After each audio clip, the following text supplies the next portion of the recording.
Hey loves, we're gonna do something quick and easy.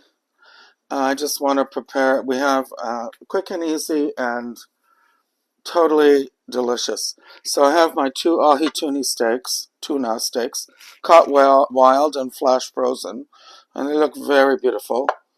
I have a pan that's sort of nonstick, and I just want to prepare the vegetables that will be accompanying this. Um, right, first, because this happens so fast that you can't really just get in, suddenly go start chopping vegetables. So I'm going to do the as many spring onions as you like. These are probably 10 or 12. And I'm going to cut them on diagonal and go all the way down. I didn't trim them because I am distracted. So let's just trim them of the roots. And then I'll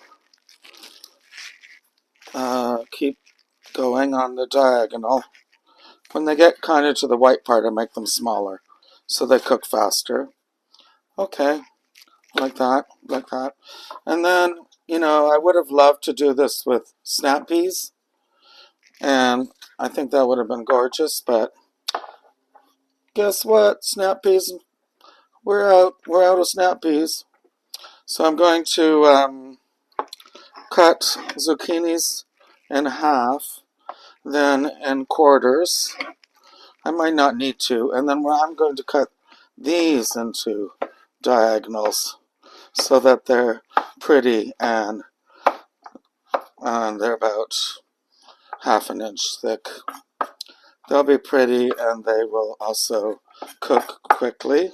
So let's do this one. All right, like that. And they make for a nice design, but they're also gonna cook quickly. Okay, I don't know. Do I need more? I don't think I need more. I think that's going to be fine. This is dinner for two, so I'll keep that one. And because shiso, you don't need shiso for this. And in fact, you don't need any herbs for this. This is not an Asian dish. It's Asian inspired. So I'm going to chop basil and fresh cilantro to add at the end. So I'm gonna just get that chopped because we don't want giant leaves. But they have to be soft herbs, and like I said, the combo of basil and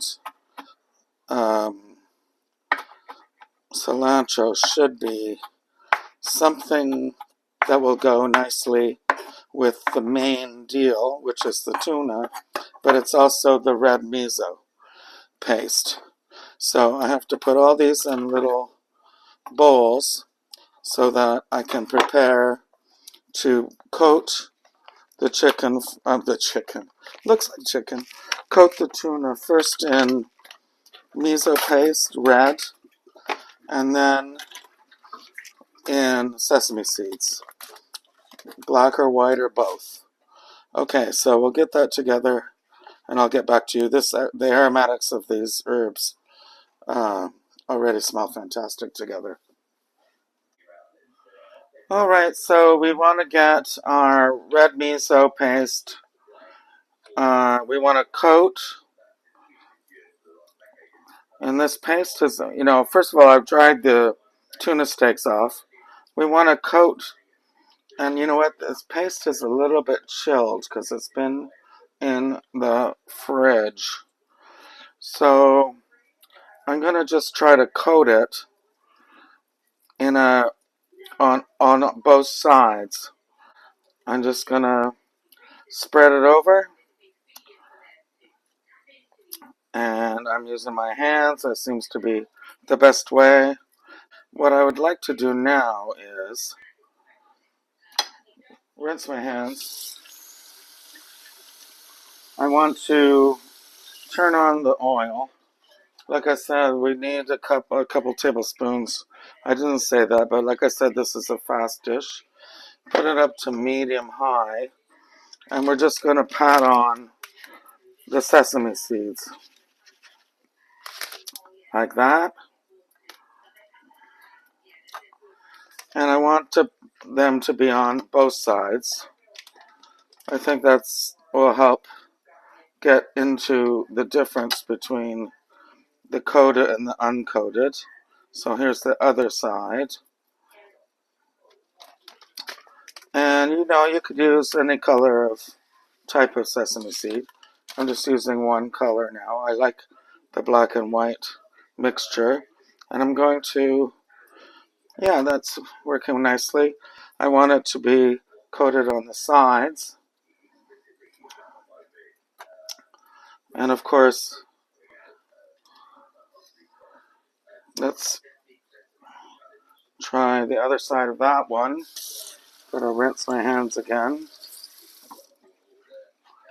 This oil has to come to a shimmer. Okay, so let's just get it on the sides too. And I'm going to pour a little more on here. And I'll put that somewhere easily out of reach. Easily within reach, but not within. Okay, so now we're gonna coat the sides.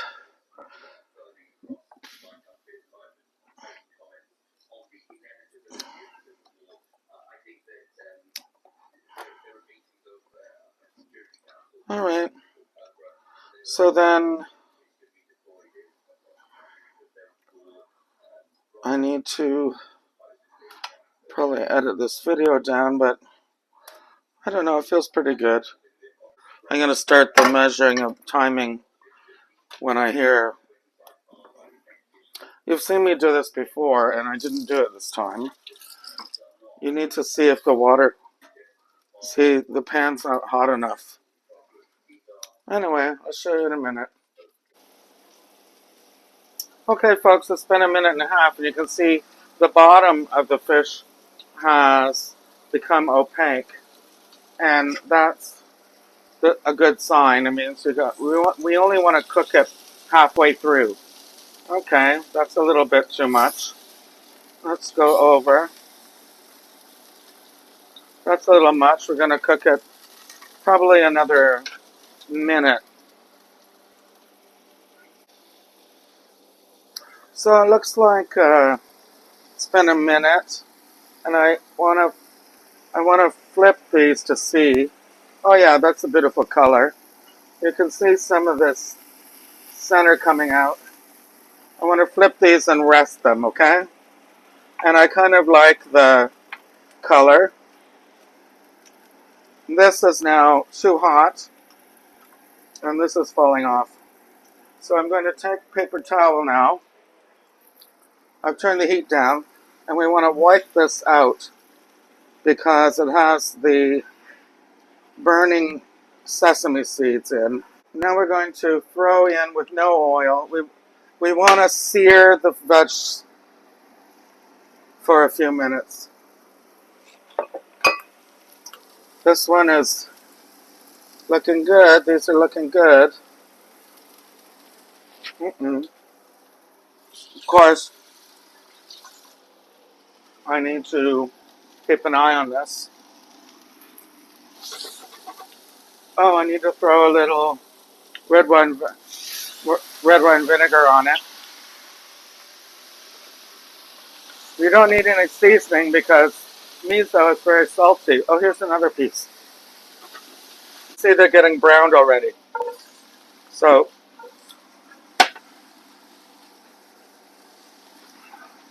let's do a flip. Nice. We just want a little bit of char. In the meantime, I get a plate out. But this will have to go.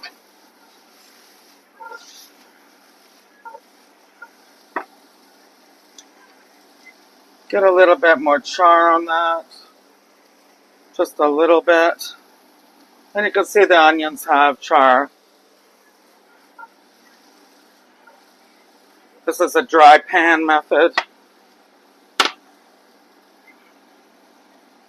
No need for seasoning. Okay, I think I'm just going to start with the plating. I'm going to take this, I'm going to turn the heat off and take it off the heat. And that's the best I can do for that. And I want to slice the tuna. It's going to be rare because that's how I like it. Oh, it's lovely and pink. Okay. So,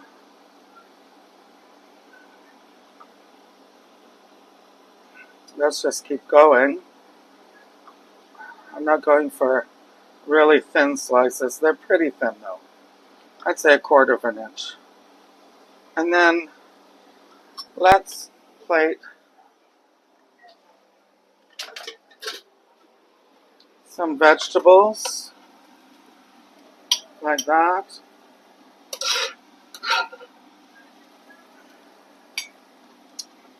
Place up some delicious miso tuna on top like that. Maybe I'll slice another one like that. Oh, and then add some of the herbs. But I'm not going to hide the tuna. I'm just going to add the herbs. And that's already delicious. Don't know if you can see it. It looks really good. Tastes really good.